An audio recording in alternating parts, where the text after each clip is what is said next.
Alrighty, we are live. Hello, everybody, and welcome back to another episode of Coaching with Gyoza Planet with your host, Gyoza Planet. Hello, that's me. Today we're going to be spectating a slightly new player to TABG by the name of Catching Ryan. He is a friend of Bee Eater's, and after Bee Eater persuaded him to send me his footage and everything, he did so, and it's a couple of games stitched together, back to back, I think. So far, from what I know about Catching Ryan, he's relatively new to the game. He has less than 200 hours, I think, but he's a pretty skilled player. He spent a good amount of the few hours he has with the Bee Eater, which means he knows what he's doing. Funny thing is that if you have seen the Bee Eater series in the past, and you know how Bee Eater plays, you can actually see some of his quirks being translated over to Ryan in the way that Ryan moves and plays and everything. So this should be a fun analysis, so let's get into it. Okay, so this is kind of funny, actually. He's an area, which is very common if you want to super launch, and then he's like, nope. He does super launch from what I have heard / seen, but it's mostly to get to, like, very far away places, like getting to actual castle from here. And I believe he is going to big work on this first drop. I mean, if you're going for kills, it's not really the best option, but then again, this is an 11-person game. It's not really the most intensive match ever. Okay, so you have an enemy over there, and they're going to get guns first. So first thing Ryan needs to do is get a gun. He's got solid movement so far. He has a minigun. Unfortunately, Ryan commits a small error here. This is probably because you're new. The minigun is not actually loaded. If you're listening to this with audio, it will actually, hold on. If you listen to this with audio, you will hear that the minigun has quote unquote finished reloading. It hasn't, because the reload sounds are most of the time very inaccurate, and they're either much shorter or much longer than the weapon's actual reload times. This comes with time. You will eventually learn what the reload time of each gun is approximately. But yeah, just if it is a weapon that has long reload time, like the BAR, minigun, machine gun, stuff like that, always make sure, double check on as you can see here, it's not actually loaded. Always check on the little thing below, the little ammo counter, to make sure it's actually loaded. Now, he does manage to get a very good beam on this guy. He's used up most of his ammo, but I don't think there's anybody else here, so he should be good. Yeah, so he's got a full thing of, or almost a full thing of minigun ammo now. I'm gonna see if I can boost the video quality. Not quite. Okay, VSS. This is actually minigun or machine gun. Okay, this is actually pretty good loadout here. You have the machine gun for short / some medium ranges, depends on your recoil abilities and everything like that. And you have the VSS for like proper medium range, and as a backup in case you run out of ammo / miss with the machine gun. Okay, and then he's got the Beretta in the third slot. Beretta, solid pistol. Maybe not the best with this specific build, because it's an auto pistol, and you already have 2 fast-shooting automatic guns. But honestly, there's no reason to not take it. Now, Ryan has missed a couple of things as he's been eluding. He missed a dynamite, he missed a fire grenade, stuff like this. This is, honestly, just kind of part of being a new player, unfortunately, is that you don't really know what to spot. But, I suppose one tip I can give here is that just kind of keep an eye out for, grenades, mostly, for grenades and blessings. So, once you have a gun, and once you have ammo for it, and ideally a second gun and then ammo for that second gun, once you're looting the area, the main thing you're looking for is either attachments, specific attachments. For example, for the machine gun, it's compensator, because you really do need a compensator for the MG42 to work pretty much at all. That's a lie, but to be able to be used past 10 meters, if your weapon isn't attachment specific, then you're going to look for blessings, which are really easy to spot because they're glowing. And then if not blessings, keep an eye out for grenades, because grenades are incredibly valuable, and even having like 1 fire grenade in a fight early on can help you save a lot of bandages and everything, and maybe even not have to respawn. Yeah, you don't really need the suppressor on the VSS. It's mostly for the memes. Okay. Alright. So, there's Beater, the guy I mentioned earlier, did actually review this footage already. It was an interesting review, to say the least. And he mentions here that dropping the, swapping rare vampire for a, swapping rare vampire for common bloodlust when you have 1 kill, maybe not the best idea. And I agree, it's not the best idea here. Mainly because you also have two mobility options here. You have dash and you have jumps. You can pretty much, honestly, it depends on how you play. I don't know what your play style is. If you like to be on the ground a lot more, / don't really know how to use the jumps blessing, stick with dash. Otherwise, if you are a bit more experienced in everything, stick with jumps, but one of those should be swapped out for the bonus health. Although you have 1 kill, and you're not going to get many more, so honestly, I would say just drop the bloodlust. There are not many scenarios in this game where 6 health is going to be much of a help. You could take that sawed off, that would actually help. You could drop the jumps blessing, or the dash blessing, depending on the direction you use the sawed off. Alrighty, so he's gonna drive for a bit. He's gonna crash land here, and this is mainly to look for loot, because these crates have a ton of loot. He does spot somebody here, so good eye on you. Snowstorm grenade, actually pretty good option, considering he didn't have a fire grenade. Good shots on your end. I will say one thing here. Seeing as you're running machine gun and you're not running Glockinator / minigun, you usually don't want to close the distance if you're forcing somebody out of high ground like that, because they have, out of the 3 options that they have to leave this area, because this place has 4 windows. You have 1 right here, 1 to the left, 1 to the right, and then 1 to the back. Minus the 1 to the back, which, yeah, they're going to be able to get away or go back inside the building or whatever. Most of the time, if they take any of these 3 other entrances, they're going to land directly in your face, because that's how windows work. So in that case, you should stand right about here. This is like the perfect range for this. You throw that here, and you stand here, you wait to see what window they jump out of, and then you just shoot them on the way down. You don't really need to close the distance, especially against the P90 in this case. But you do the smart thing here, as you can see. Ryan does realize he's too close, so he starts backing up. He's jumping, which is very good. It makes him harder to target to hit. And he manages to just dome that guy. Fantastically done. Bonus 16 health. That's actually pretty useful. That can help you survive. Ooh, nice. He got a compensator and an accuracy barrel. Okay, so he's pretty decked out now. There's a car over there. Let's see. He's just mostly reloading now. He does go back to loot. I'm guessing he got up and left because he heard the car coming. I mean, most of the times that would be the correct thing to do here. However, you're laying down in tall grass. It's kind of difficult to see you. Like, obviously they can see the blessings above your head, but most of the time people don't see that. So you can just kind of sit here and keep looting.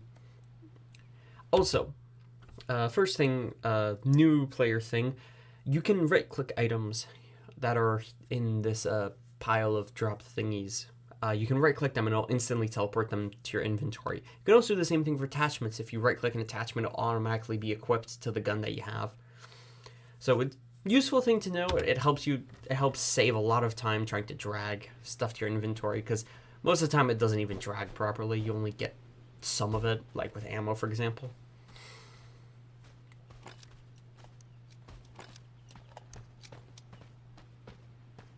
Okay. I don't think there's nobody here. This is another thing that you should probably learn, which is that if there isn't anybody nearby and you need to move around like at all, stow your weapon. The default bind is X. I have it set to Q, and basically what it does is just lets you move around faster. That pretty much it. You move around faster. You get to your max sprint speed faster. You don't get stuck in buildings and stuff like that because you don't have your gun out. And if you're using large guns, they are very bulky. Just general stuff like that. So you're getting sniped. You accidentally put it in single fire, which is fine. Be careful with that. You can set it to a slightly different key, like O or N or something like that. And then you just miss. ADSing there is a bit overkill. ADSing here is definitely overkill. So you get sprayed. Unfortunate. Okay.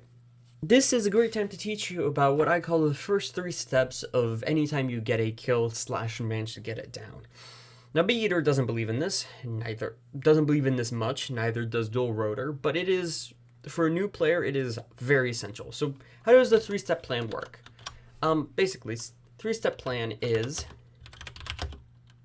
plan when you get a kill or a down. Here's how it works. First thing you're gonna do is get to cover. Get to cover or make your own cover. Making cover, it depends on the grenades you have. Like, it depends on if you have a wall or shield grenade, or if you have a Viking axe or a smoke grenade, stuff like that. Second one is to heal. Now, this one is tricky. It depends on the fight.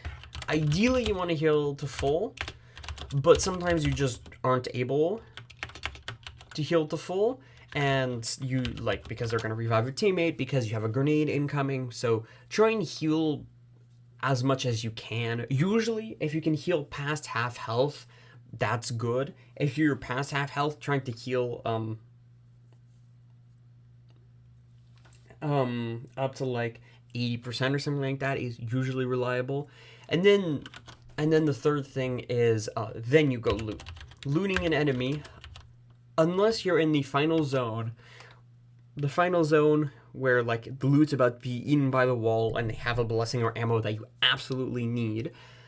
Unless it's something like that, looting should be the last thing that you do once you get a kill, because third parties are very rampant in this game. And if not third parties, then teammates of people that you down are very, very common. So, like, he knows how to handle squad fights. We will see that later on, because I've seen this footage before, but still, in general, this is just how you do things. You get the kill, you get to cover, you heal up, and then you go loot. If you get to cover and nothing happens, then you can go and loot directly. If you're full health and you've just finished a massive fight and you know there's nobody else in the area, you can heal up a bit as you run to the loot and stuff like that. But in general, once you get a kill or you get it down, you get to cover, you heal, you loot. Now, if it's down the enemy, you can add a 4th step, which is grenade them. This one is specific to when you're fighting a squad. But it's basically that most of the time squads will try and revive their teammates. So if you get to cover, you heal up and everything, they're probably going to be part way through the process of reviving their teammate. If you throw a grenade at them and everything, they're going to have to make the decision between, are they going to take a bunch of damage, or are they going to try and stick to reviving their teammate, which is really good, because that means you can run in right after your grenade explodes. That's the key thing. After the grenade goes off, not before, because otherwise you're just going to blow all of yourself up alongside them. But yeah. The 4th step is kind of, it depends on how you play, but generally does work here. I think this is kind of this is mainly to annoy Bee Eater, but he did mention in his review that having a vampire here would have helped. No. He managed to get, I think, like 2 shots on this guy, and they were limb shots, which means you would have healed like 10 health. The amount of damage that he was putting out and the fact that you were standing still just meant that you were pretty much dead on the spot. Now, yes, Vampire does pair well with the MG42 and with a lot of guns and everything, but in that specific scenario, I don't think it would have helped you much. Nice. So no curse, which is fine. You land long wall. Long wall, pretty good spot for recuperating and getting your stuff back. Also, the trick I mentioned before of stowing your weapon to move around, really great here.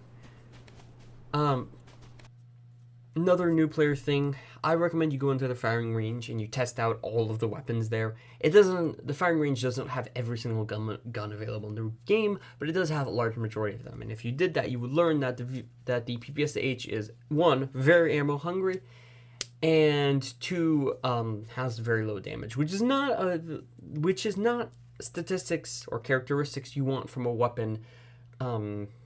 Your weapon when you are dropping back in. You usually want something like, ironically enough, the UMP or the MP40. High damage per bullet, reliable, and can kill somebody with just a few shots. So, also, same thing as I mentioned. Also go into the firing range and test out what attachments do. Now, usually, test out what attachments do while you have a damage analyzer equipped on the weapon.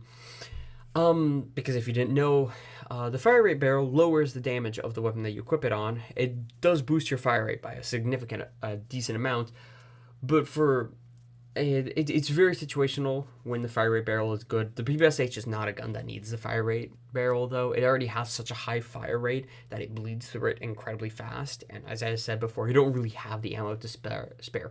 If you're running something like Storm, the Storm Blessing, that might actually be semi-decent, since you basically have a miniature, MG42, and even if your bullets deal less damage, you're activating the lightning strikes a lot quicker, because the lightning strikes are based off how many bullets you hit, not how much damage each bullet does. So it pairs well with high fire rate, low damage weapons, exactly like the PPSH.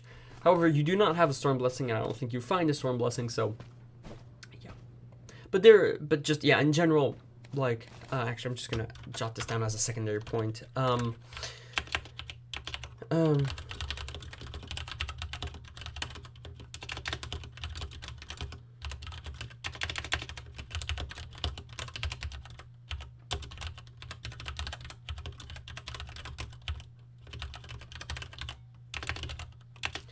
Attachments. Pretty much this. You will learn stuff over time with experience and everything, but if you can cut down the amount of time that you need to learn stuff like the fire rate barrel doesn't go on a PPSH, it really does help. It also helps you know, like, what guns do you like, what guns do you not like, because you might look at a gun, you might think it's not super interesting, and then you go and you use it and you're like, oh, hey, this is really fun, which is that's what happened with me in the M16. I was not a huge fan of it before, the M16 and the MP44, mostly. I mean, yes, this is the right choice, so PPSH is decent at medium range. Okay, you should probably take the SCAR here, since you're running PPSH and it's ammo hungry, like I mentioned before. You really don't want to be double dipping or triple dipping on your ammo in this case, so you really should go and grab the SCAR, since you have 260 normal ammo. So that's about 10 magazines of a SCAR H, which is a lot of damage. Anyways, so you're gonna loot a bit slowly here. Yeah. Browning. I mean, yeah, maybe not yet.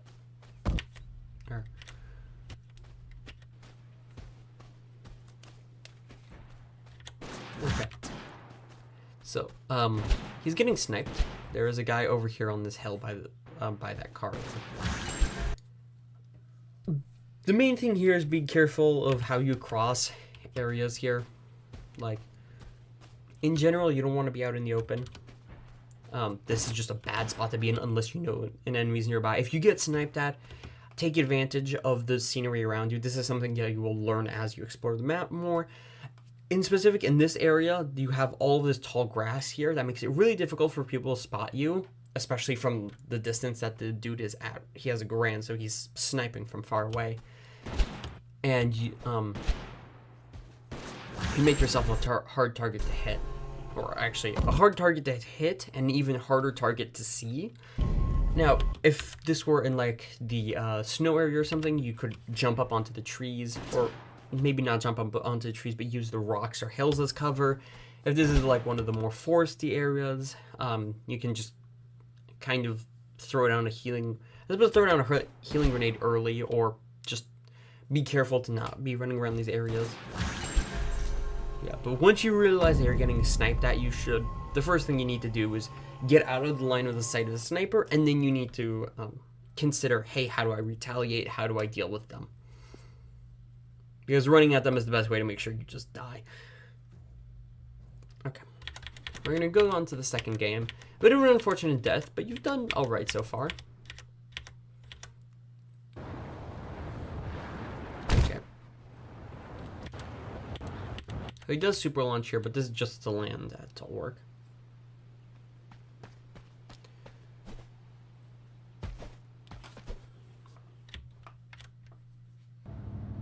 Okay, so you are starting off and you're going Finland from this bus route. I mean, it's not really the best location you could go, mainly because of all the super launchers. There are a lot of super launchers that go to Finland from this bus route. They're also going to go area, so your best bet would probably be Western or Point of Impact if you want slightly less heat than Area 64. But if anyone does go Finland, you're probably going to be landing on someone with a ton of loot. Now, you do decide to go Castle, which alleviates that issue a tiny bit, but... Also, like I said before, be careful when you're looting. You tend to miss things like a bandage and ammo and grenades and stuff like that. Stuff that really is helpful later on. Okay, so you're going to Shack. Normally, there's usually someone who's looted all of this, but this time they got lucky and there wasn't. Okay, another extension of this going to the firing range thing is you need to practice with each weapon and learn what ranges they are suited for. This is mainly, yet again, a lot of Ryan's issues so far have been lack of experience, just lack of time playing the game. If he had more time, he would know that the M16 is a medium to long range assault rifle, the Scar H is medium to long range assault rifle, so they kind of overlap in the roles that they play, and neither of them are necessarily excellent at close range, which leaves you pretty vulnerable in the case that somebody gets into your face. They also double dip on ammo, which isn't great, especially since if you use the M16 as your main weapon, you're going to be out of ammo. It burns through ammo quickly. And if you use the Scar H as your main weapon, the M16 is not a very reliable backup slash I'm out of ammo with my first gun, I'm going to swap to my second gun. It's not really great in that role. Now you do find the teleport, which is a fantastic pick. You're a bit lost here. I forget, do you find someone here? Or, no, you're just looting. Same thing as before, stow your weapon if you're gonna loot. It's pretty helpful, it lets you get around faster. And, honestly, most of the time, you can pull out your weapon very quickly, so... It's not much of an issue unless you get you get ambushed by an A12 or something. But if you have situational awareness, like you can hear someone sneaking up on you most of the time. Now you do have a ton of ammo. Okay, you almost did this correctly. If you had swapped the M16 out instead of the Scar H out, this would have been a perfect. Okay, this would have been a good build. Problem here is mainly that both of these are very ammo-hungry guns. M16 goes through ammo quickly for an assault rifle. MG42 is machine gun, goes through ammo incredibly quickly, which means that you're not going to have a reliable amount of ammo in either. Now he ends up finding an H1 and he swaps it out. I mean, it's the same thing as that both of these weapons fill very similar rules. H1 is a 2-burst automatic assault rifle. M16 is a 3-round burst assault rifle. Now, the H1 is better at close range, but yet again, they're both incredibly ammo hungry. So, you're putting yourself at a deficit for the future. Let's see. You grab this ammo. No, you... Oh, you missed 250 ammo that was next to the Browning. Or maybe you didn't. I don't know. Hold on. Do you hear someone here? What? Okay, I can't tell if Ryan is AFK here or if you are hiding. If you are hiding, it's usually better to hide in a house if you're going to. If you're waiting for someone, it's usually not worth it to wait that long. That was about, what, 15 seconds? Okay, let's see. So you managed to land. There's a solid teleport right up here. This is good. These weapons are not suited for tall work. I'm going to tell you that. Tall work is very close quarters. Very dangerous. Smart choice. Bee Eater was a bit miffed because, yes, you can do tech with the teleport to get more distance out of it. However, keeping a blessing specifically for increased mobility, I mean, it is nice, it's useful, but none of these guns benefit from the, from lit beats at all, because they're burst guns, and also they don't really need, lit beats. So, I mean, you could have kept it in like an inventory slot, but you aren't picking up much grenades, so you do have a lot of room, which you should be grabbing more grenades, actually. Oh, right, hold on.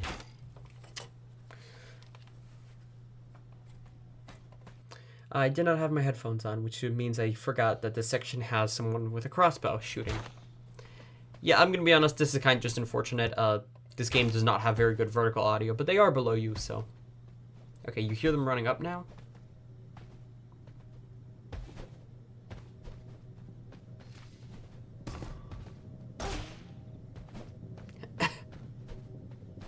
Not quite, they're below you.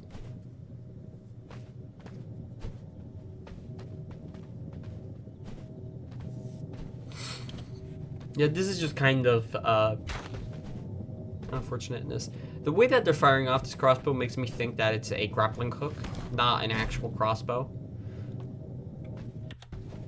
I think you're outside of the zone though. Oh, just managed to teleport in, and you're gonna land on the water.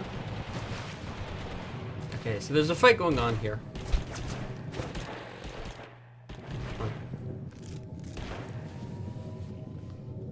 Okay. Let's see how you handle this.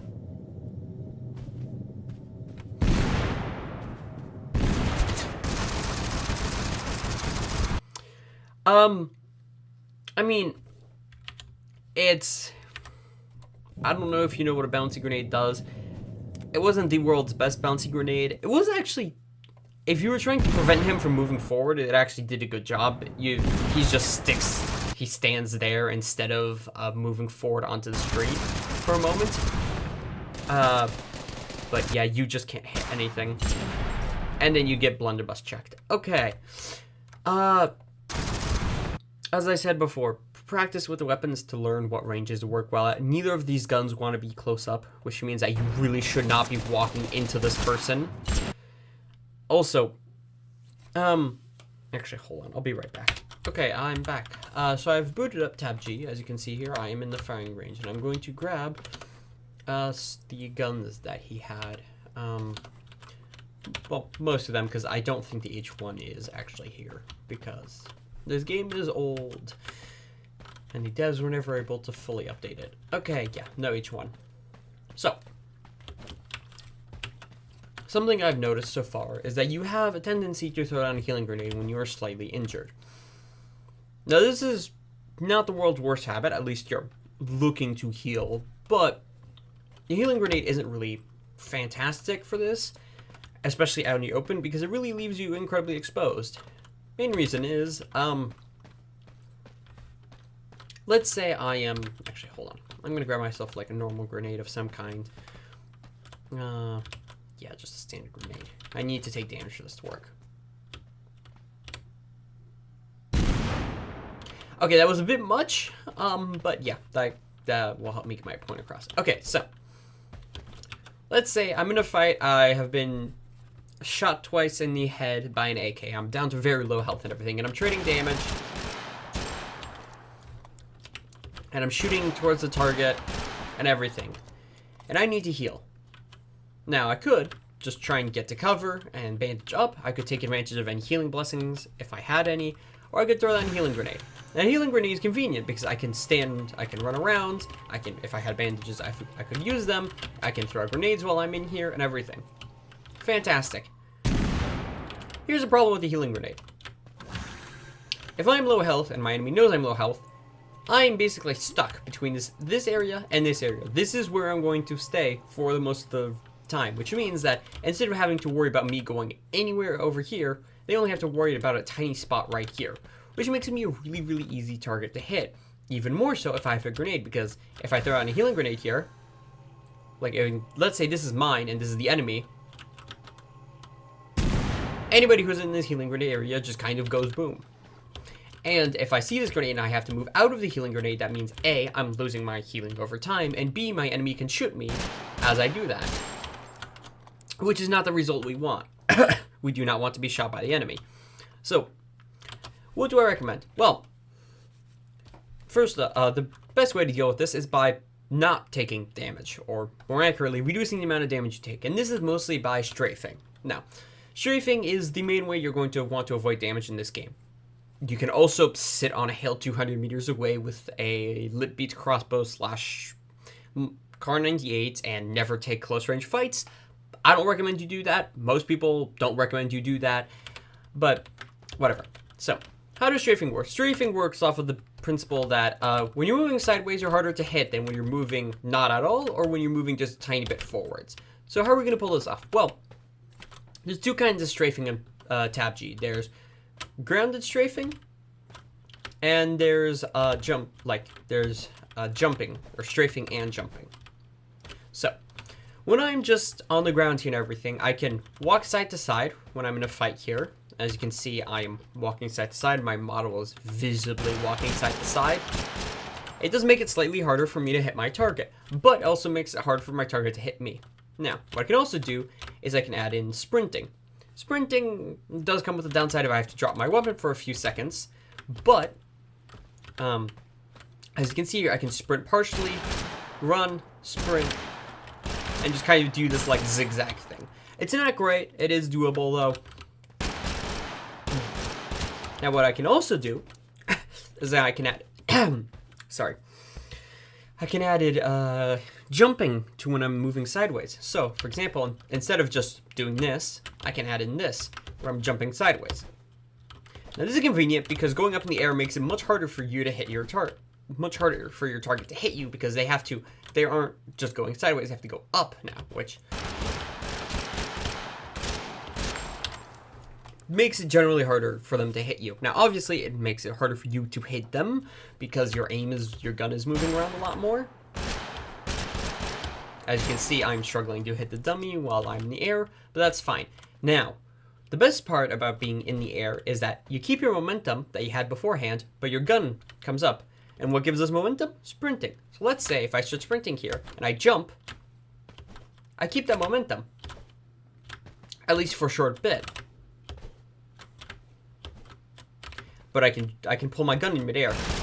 So as you can see here, I sprint sideways, jump, and then I pull out my gun. Now I can do this backward, like I can do this forwards too. As you can see here, I sprint forward, and then I adjust where I'm going in midair. Which actually, this is another key part of TABG, is that you can you can move around in the air. There's like, I can jump forwards and then move backwards. I can jump to the side and then do a full 180 and everything. You can move freely in the air, which means that I can jump forward here and then go to the left, jump forward, go to the right, then jump forward, go to the left. I can do pretty much anything I want here, which means that, let's say I have my opponent here. Instead of just walking around the corner and everything, I can sprint jump around this corner, and A, I'm coming with height, and B, I can, if I do this and I see, oh, I look out and I see, oh, wow, they're right here, like with a minigun, for example, I can just back up and go around the other way, and they're only going to see me for a split second. But if I do this and okay, let's presume I'm hitting my target, because I have not used the M16 in a bit. Yeah, but I can, as you can see, I can kind of just jump out, shoot, jump back in. Now, obviously, this isn't perfect, but it is a very good way to reduce the amount of damage you take. And if you reduce the amount of damage you take, you're not going to need as many healing grenades. Now, onto the actual healing grenade. Usually you want to use this behind cover, or not behind cover, but you don't really want to use the healing grenade in the middle of a fight, because it leaves you incredibly exposed and everything. There are exceptions to this, obviously, but personally I recommend, if you've taken a bit of damage during a fight and everything and you need to heal, get to cover first, if you can. If you can't get to cover and you need healing, use a healing grenade. If you can get to cover first, and then use the healing grenade as its secondary option for bonus healing and stuff like that. Okay, let's go back to the video. So you die here. You land Snow Castle. Not necessarily the best spot, because you're kind of gambling that someone hasn't landed here earlier, and then by extension of it being Snow Castle, that they're not still here. But you do get some loot. You get a pretty good amount of loot, actually. I would, as I said before, just practice and learn what the guns do. You have 2 medium range assault rifles here. BR is decent up close, but you saw a Thompson earlier. You can really benefit from that.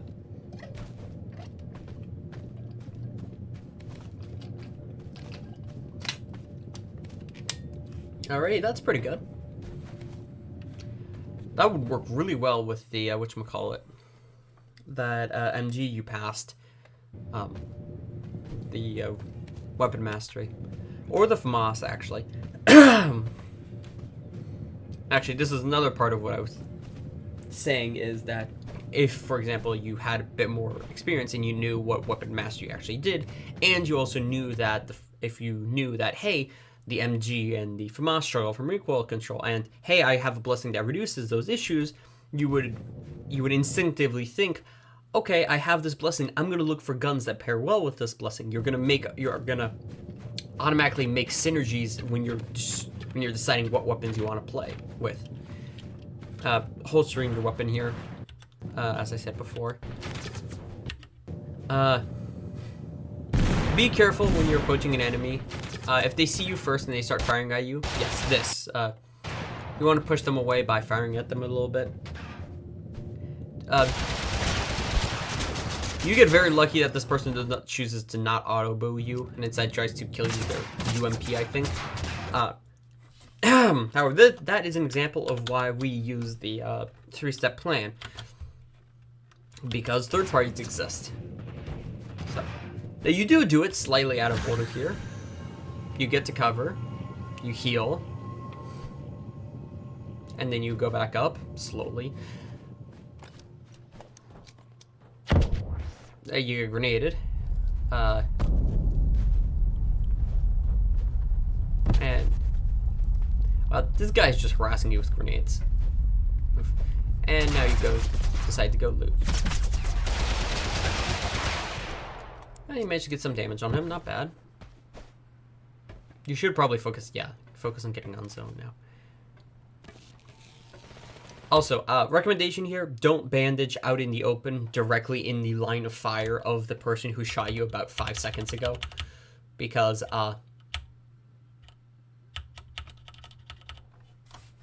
You're using a bandage, which means you don't have your gun up, and the guy is over here with clear line of sight of you, which means you're basically saying, hey, I'm a big open target, please shoot me. And that's not what you want. Do you hear shooting behind you?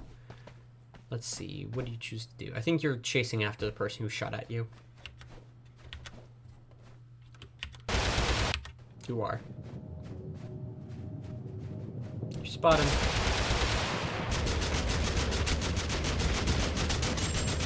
Nice. Oh, you picked up a Storm Blessing. That slipped my mind. Yeah, no, a FAMAS would be incredibly good here.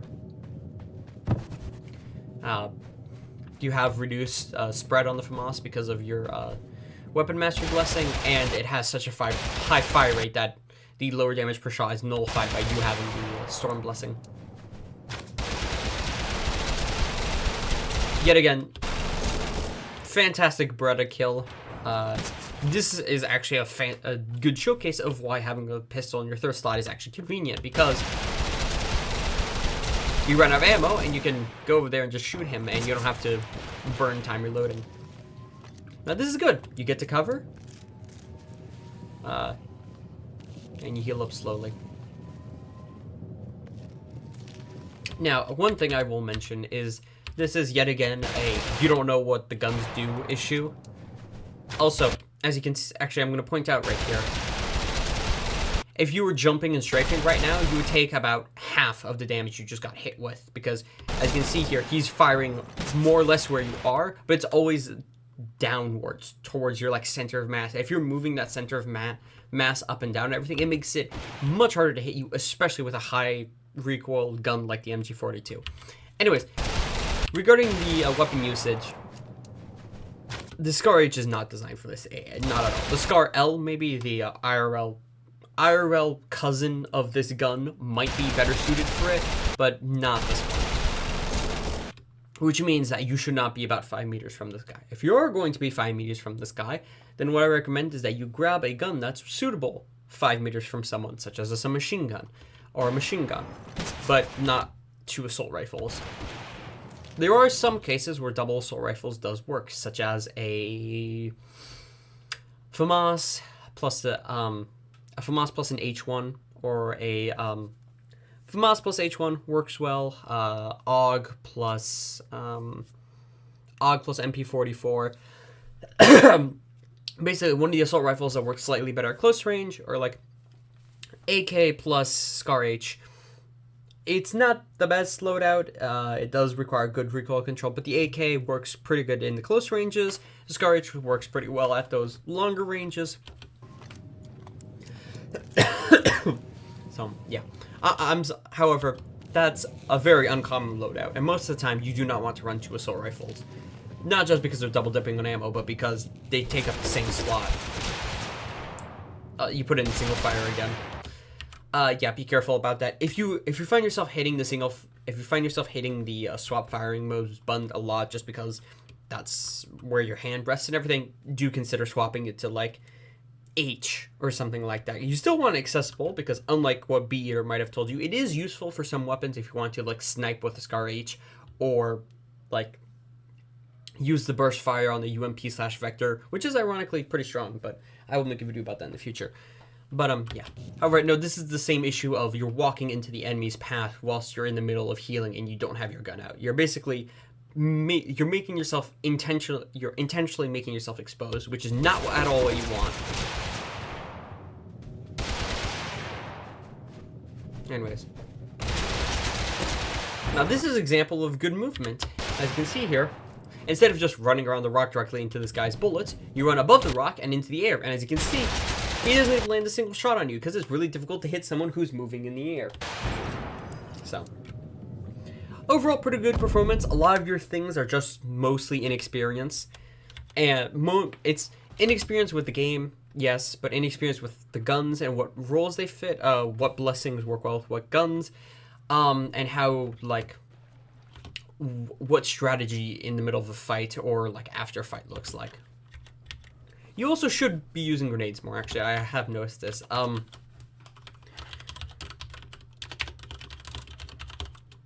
Friend. use them more. And an addendum to this, you want, usually you're gonna want, 1 disruption, 1 damage, and 1 defense nade. Now, these are kinds of arbitrary names that I've made up. Disruption grenades are grenades that directly harass the enemy. This is stuff like knockback grenade, or knockback grenade, stun grenade, implosions, snowstorms, etc. Stuff like this. Damage grenade is the normal grenade, cluster grenade, stuff that deals heavy damage to the enemy. And then defense grenades is things like shield grenades, smoke grenades, wall grenades, stuff like that. Stuff that makes it harder for them to hit or kill you. Actually, hold on, I will be right back. Alrighty, we are back. Sorry about that, I had to have lunch. Anyways, so here we're going to see the third game of Ryan, and this is, I think, his best game by far. But it does show off some interesting quirks about his, like how he has to fight squads and everything. So, late drop for big work. I mean, not really the best option. If you're gonna drop somewhere, usually once the bus is more than halfway past that drop, you want to generally avoid dropping there. I mean, you can get some mileage out of Summoned Rock, but it's not the world's easiest spell to use. Luger, you should probably swap out the Luger for a rifle if you find one.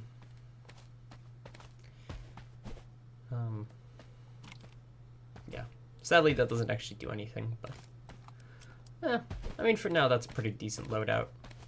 UMP. Personally, I would swap the the PPSH for the UMP. Oh, let's do some of the rock spells. Well then. That's a track spell.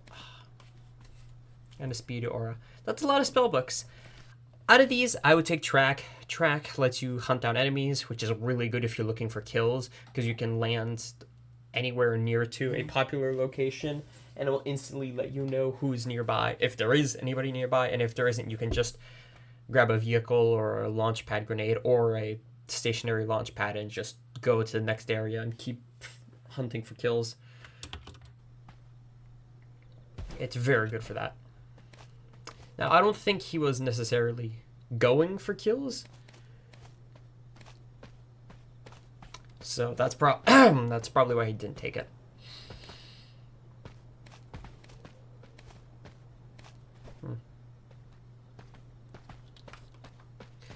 Okay, so you've got Storm.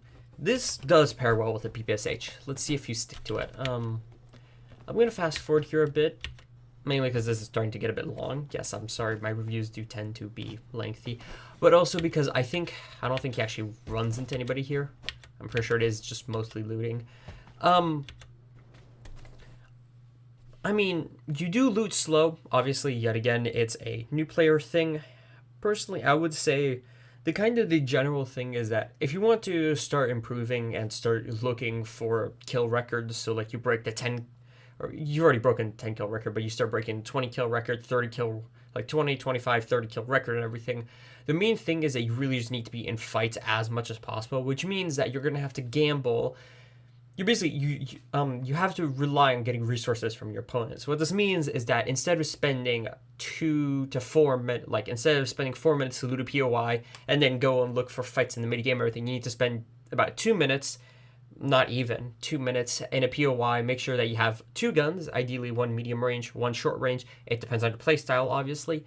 And about, I would say, about 3 to 4 magazines for each. So it depends on what the gun is. If it's something like an MG42, you want more than like 150 ammo.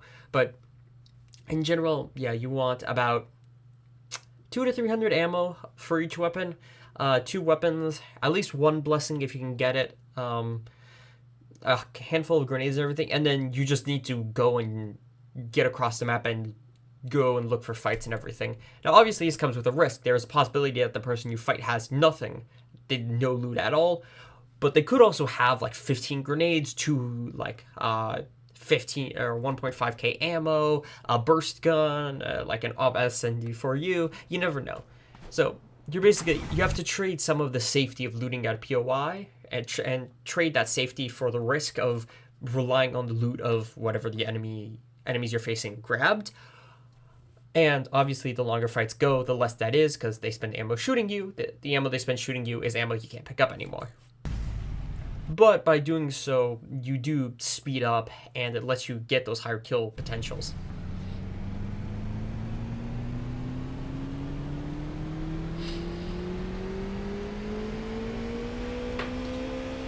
Okay, so we're in a car now.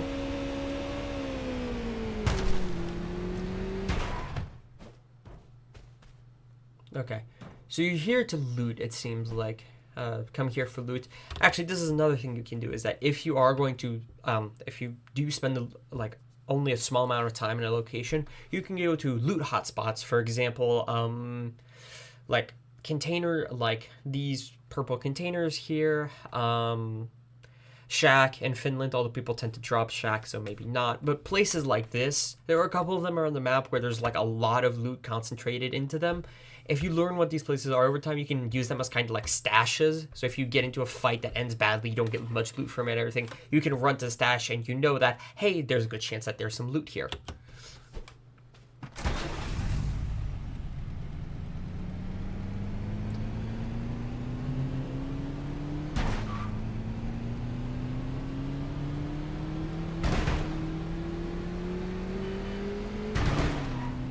Okay, so you're coming over to industry, you hear a dash, which means that there's somebody else nearby.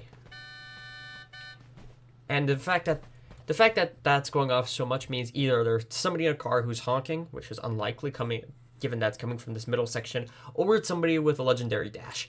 And it's somebody with a legendary dash is an incredibly dangerous enemy. So you get incredibly lucky here. Okay, so this is good so far. You got the cover and you're healing up. Use the medkit. It does take longer, but it heals you up halfway.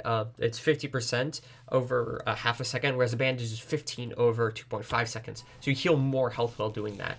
It also means that you spend less time healing, which means that right now, the guy who is currently running away from you, and that is about to be revived by his friend, won't be able to get away from you. Unfortunately, not quite. This here is where you need to start relying on grenades. It's situations like this. This is more applicable, obviously, to bigger groups, but even in, like, groups against smaller things. So you have a couple people here behind the piece of cover. You might not know that you can't shoot through fences. You can't shoot through fences. So, unfortunately, yeah, that's bad news. What you can do, though, is use grenades here, and what that does is that causes really, really big problem for the enemy. If you throw a grenade right above that fence or right to the right of the fence in this little gap here and everything, suddenly the other person has to stop reviving their friend because otherwise they're going to go down too. Especially if you threw your taser. That's a taser cage grenade. Oh, that would have been amazing here. Also, the PBSH is the mid-range SMG out of the two guns you have. So, same thing, yet again, just practice in this firing range. Okay. Let's see, do you get a curse here? You do not. You barely avoid it. Okay, so you're landing in, you're gonna go Snow Castle. You grab some stuff, Gospo, BAR. I would trade the Gospo for some machine gun, even the MP40.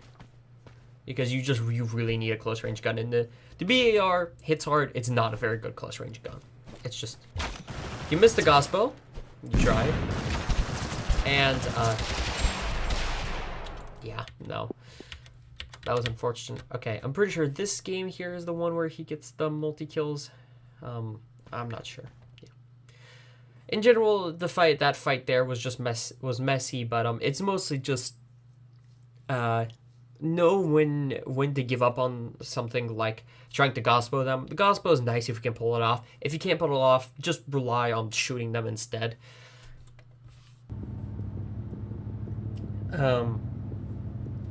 Because otherwise you're just, yeah, you're never gonna get much success. Or not that you're never gonna get much success, but you're sacrificing too much. Okay. so you're going area. You can jump out a lot sooner than that. You can jump out about here-ish and be able to reliably make it in, which is important because if you plan on going to hot drop areas like this, you need to be there as soon as possible. FAMAS, Scar. This is actually a pretty decent loadout. A bit ammo hungry, but it's definitely workable. No. I don't know what games Ryan has played in the past. I've heard that he's played like Team Fortress 2 and stuff like that, which Team Fortress 2 notably doesn't have any assault rifles. H1, okay. Let's see. So I think, yeah, this is the game where he sticks with this loadout. Same thing as I mentioned before. These guns overlap in their usage and their ammo consumption. So yeah, you're basically handicapping yourself here. Unintentionally, of course, but okay. So you're walking around, you hear someone thud. If you hear a thud, that means they've just dropped in. Chase them. You missed your shots here. This guy is juking you, doing a pretty good job of it. He doubles back. And then you're gonna catch him as he teleports away. Okay, not bad. A little shake. Let's see.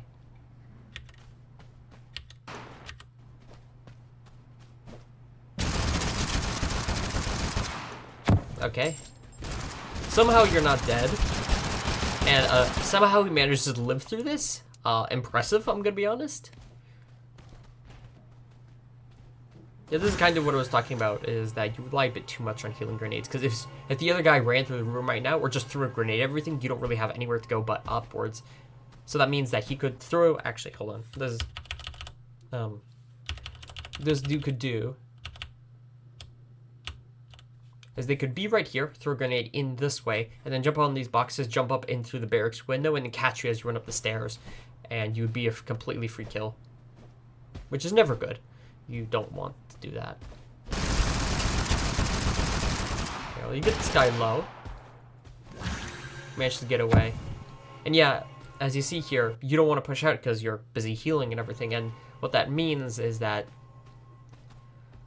this guy's managed to get into the car, and he manages to get away, sadly. We will see him again. But yeah, that's the price of relying so much on healing grenades instead of just bandages or relying on healing blessings.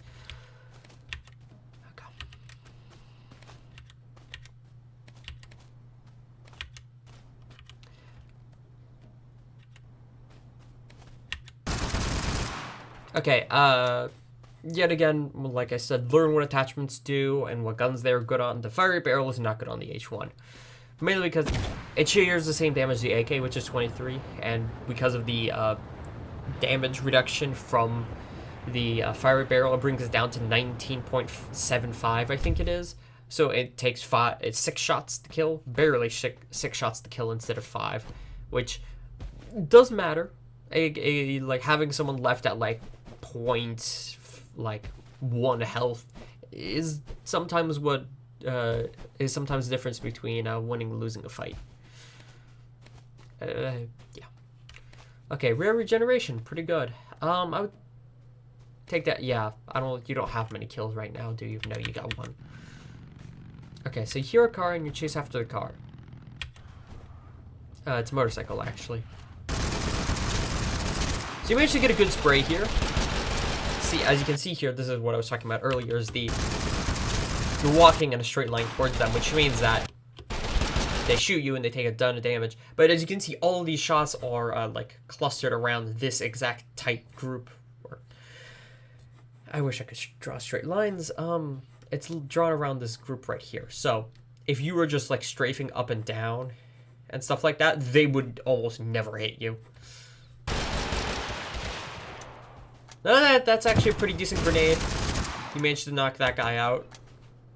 And then this guy over here is just completely lost, and you managed to take him out. You're doing pretty good. Admittedly, the H1 is very powerful, but yeah. Good job. Okay, let's see. Okay, so you hear gunshots going on. You hear shots to your right, and you go to your left.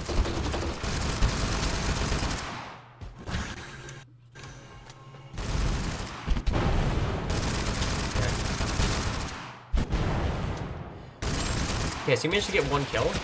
You've got a squad here. Now, fighting on hilltops is annoying, mainly because you have to look down and your gun gets in your face, but,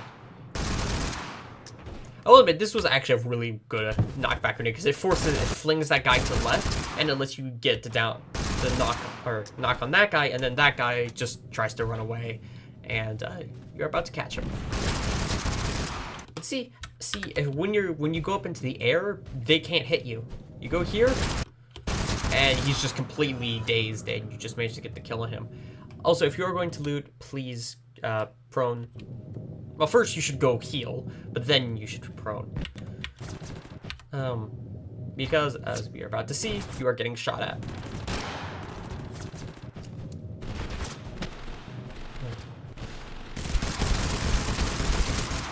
Now, you just managed to barely kill this guy.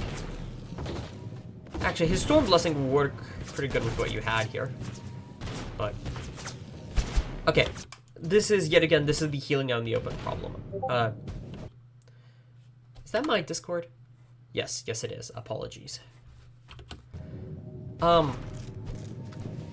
I was saying, when you're doing this, you're basically making yourself a very easy target for enemies because A, you're moving slower, and B, you don't have your gun out. So, just, like, prone behind the car and you can heal no problem. But, yeah. So far, Ryan is playing actually pretty well. I know this is good. I don't know. I know most people won't get this far in the review, but so far from what I'm seeing, he's playing pretty good. The main thing is that just, A, he needs more practice, but... Okay.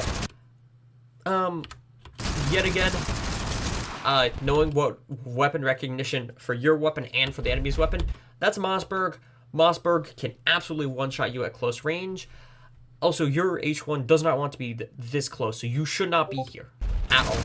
That is 2 pings. Hold on, I believe it's probably someone messaging me. It is, it's... Okay. Well, problem solved. Okay, so you managed to down that first guy because he misses Mossberg's shot, and you just get this guy because he's kind of dozing. You should stop and loot these guys for ammo. Like, I know you're in a bit of a flow right now, which is really impressive, but, especially with such ammo-hungry guns, ammo is the one thing that you cannot ignore when you go to loot someone. Now, this isn't the world's best fire grenade, but it does cause them to panic, and that means that you can move in and get the kill.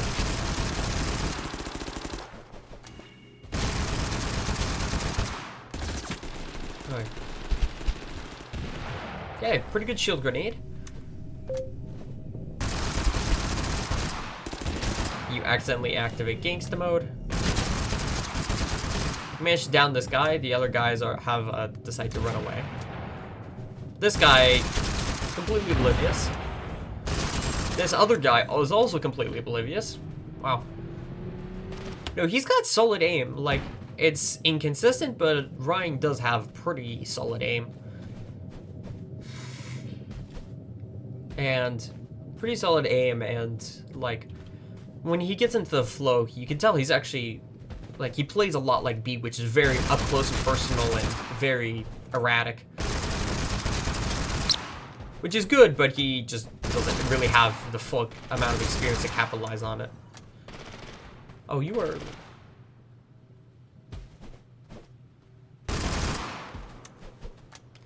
That's the guy you want to shoot. And also this guy who was kind of lost. Oh, you don't stop for ammo. You might not have the time. Okay. Somebody tries to shoot you out of the air but misses. You have people below you. Area is interesting to fight in late game.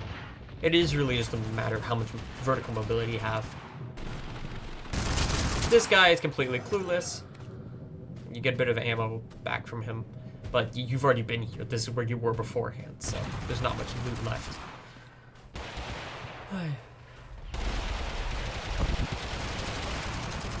These guys. You catch this guy off guard. Fantastically well played. And then this guy, you almost managed to kill him.